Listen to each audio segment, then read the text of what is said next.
ہرات میں حضور علیہ السلام کی اولاد سے ایک شہزادی بیوہ ہو جاتی ہے، تو وہ اپنے بچوں کو لے کر کے سمرقند میں آتی ہے اور پوچھتی ہے کہ یہاں کوئی شخص ہو جو مجبور لوگ، مفلوک الحال لوگوں کی مدد کرتا ہو۔ تو لوگوں نے بتایا کہ یہاں دو بڑے سخی لوگ ہیں، ایک مسلمان ہے اور ایک مجوسی ہے۔ تو اس نے کہا مجھے تو مسلمان کے پاس ہی جانا چاہیے، اور گئی اور کہا کہ میں مفلوک الحال ہوں، میرا خاندان رسول صلی اللہ علیہ وآلہ وسلم سے تعلق ہے، غریب الدیار ہوں، شوہر کا سر سے سایہ اٹھ گیا ہے، یہ بچے ہیں، تو آپ اگر میری مدد کر دیں تو میری سفید پوشی کا بھرم باقی رہے۔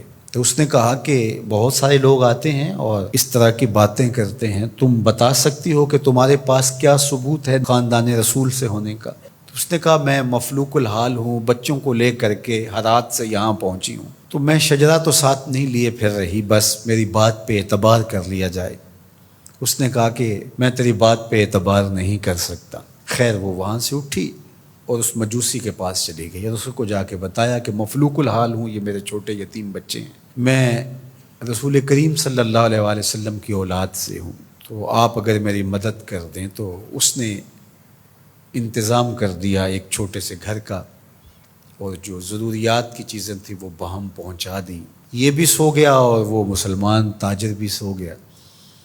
ابن جوزی لکھتے ہیں کہ جب رات ہوئی تو اس مسلمان تاجر نے، سخی نے، خواب میں جنت کے منظر کو دیکھا کہ ایک خوبصورت محل ہے جس کے پاس حضور نبی رحمت صلی اللہ علیہ وآلہ وسلم کھڑے ہیں۔ تو یہ آگے شوق سے بھرا اور کہا حضور یہ محل اگر آپ مجھے عطا کر دیں۔ تو فرمایا یہ ایک مسلمان کا ہے۔ تو کہا میں بھی تو مسلمان ہوں۔ فرمایا تیرے مسلمان ہونے کا ثبوت کیا ہے؟ آنکھیں کھل گئیں، ماضی کا سارا قصہ ذہن میں تازہ ہو گیا، اور وہ جو لفظ کہے تھے کہ تیرے سیدہ ہونے کا ثبوت کیا ہے، وہ لفظ احساس پہ ہتھوڑے برسانے لگے اور نکال دیا گیا دربار رسالت سے۔ صبح ہوئی تو ڈھونڈتا پھرتا ہے کہ کل یہاں کوئی سید زادی اپنے بچوں کو لے کر کے آئی تھی، کسی کو پتہ ہو تو لوگوں نے بتایا کہ وہ فلاں مجوسی ساہوکار اور سخی جو ہے اس کے پاس ہے۔ تو وہ گیا اور دروازہ کھٹکھٹایا اور قدرے غسیلے انداز میں کہنے لگا کہ ہمارے نبی کی بیٹی ہے اور آپ کو حق نہیں پہنچتا ہے، ان کی خدمت ہمارا ہی حق ہے، بلکہ کہا 300 دینار لے لو اور جلدی کرو ہمارے سپرد کر دو۔ تو اس نے مسکرا کے دیکھا، کہا کہ میں نے تو انڈٹھا سودا کیا تھا، اب تو منظر دیکھ چکا ہوں، جہاں رات آپ کو دھکے دے کر نکالا گیا وہاں مجھے وعدہ دیا گیا کہ تو نے میری بیٹی کی خدمت کی ہے، تجھے اور تیری نسل کو جنت کی ضمانت دی جاتی ہے، اور میں تو حضور کے ہاتھ پہ کلمہ پڑھ کے اسلام قبول کر چکا ہوں۔ اللہ اکبر۔ نسبت رسول کا احترام، محض نسبت رسول، عمل تو بعد میں آتے ہیں۔ اللہ اکبر۔ تو فرمایا کہ احبو لأہل بیتی لحبی، میرے اہل بیت سے محبت میری وجہ سے کرو۔ اللہ اکبر۔ امت کو سمجھنا چاہیے کہ اہل بیت رسول کا معاملہ کتنا حساس اور کتنا نازک ہے، اور آقا کریم نے کس قدر اس کو اہمیت کے ساتھ حجۃ الوداع کے موقع پر ارشاد فرمایا، اور دوسرا حضور علیہ السلام نے مقام خم پر باقاعدہ خطاب کرتے ہوئے ارشاد فرمایا۔ یہ مکہ اور مدینہ کے درمیان ایک جگہ ہے۔ الا ایھا الناس، اے لوگو، انما انا بشر یوشک ان یاتی رسول ربی فاجیب، فرمایا کہ میں بشر ہوں، موت کا فرشتہ پیغام لے کر میرے پاس بھی آئے گا اور میں رب کے بلاوے پر حاضر ہو جاؤں گا۔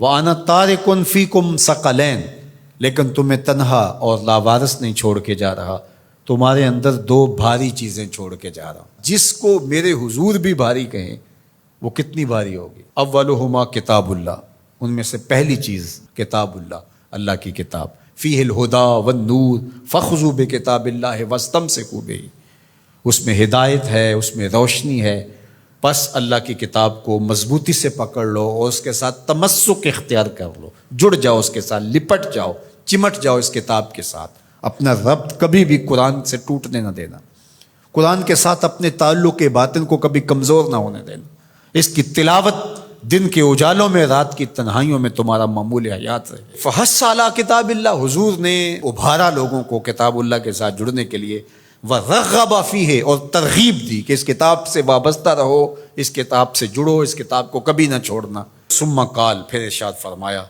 وَأَهْلُ بَيْتِي، اور میرے اہل بیت، اذکرکم اللہ فی اہل بیتی، اذکرکم اللہ فی اہل بیتی، اذکرکم اللہ فی اہل بیتی، 3 مرتبہ فرمایا، میں تمہیں اپنے اہل بیت کے بارے میں اللہ سے ڈراتا ہوں، تذکیر کرتا ہوں، نصیحت کرتا ہوں کہ میرے اہل بیت کے معاملے میں کوتاہی نہ کرنا۔ 1 بار نہیں کہا، 2 بار نہیں کہا، 3 بار فرمایا۔ نگاہ نبوت کچھ دیکھ رہی تھی کہ لوگ کربلا کے اندر شہزادگان رسول کو شہید کرنے کے درپے ہوں گے، اور اہل بیت نبوت کی عظمتیں لوگوں کو ہضم نہیں ہو پائیں گی، تو حضور نے 1 بار نہیں، 2 بار نہیں، 3 بار فرمایا کہ میرے اہل بیت کے معاملے کے اندر ان کی حساسیت اتنی ہے کہ کوتاہی کا ارتکاب نہ کرنا۔ اہل بیت نبوت کا معاملہ بہت حساس ہے، بہت ہی حساس ہے۔ یزید پلیت نے اہل بیت کے ساتھ ٹکر لے کے اپنی عاقبت بھی برباد کر لی، اور اپنی دنیا بھی برباد کر لی، اور اپنی نسلوں کو بھی بدبودار بنا لیا اس نے۔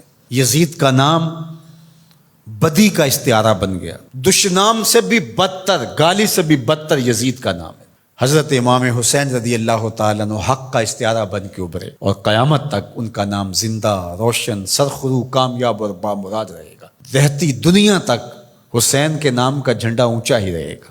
اہل بیت کے لیے دلوں میں محبت جو موجزن نہیں رکھتا سینے میں، اس کے سینے میں پتھر رکھا ہوا ہے، اس کے سینے میں کسی مومن کا دل نہیں رکھا ہوا۔ یہ پیاز تو ہر وقت سلگتا ہے، لیکن جو ہی محرم کے ایام آتے ہیں تو پھر خوشبوئیں پھیلنا شروع ہو جاتی ہیں، اور ان کے لیے دل میں جو جذبات پیدا ہوتے ہیں، اللہ اکبر، ہماری 1000 جانیں تصدق ان کے قدموں سے لپٹی ہوئی خاک پر۔ دین کے جھنڈے کو جس طرح انہوں نے اونچا رکھا، سرخرو اور سر بلند کیا، قیامت تک یہ امت خراج پیش کرتی رہے گی، اور محبتوں کے نذرانے ان کی چوکھٹ پہ پیش کرتی رہے گی۔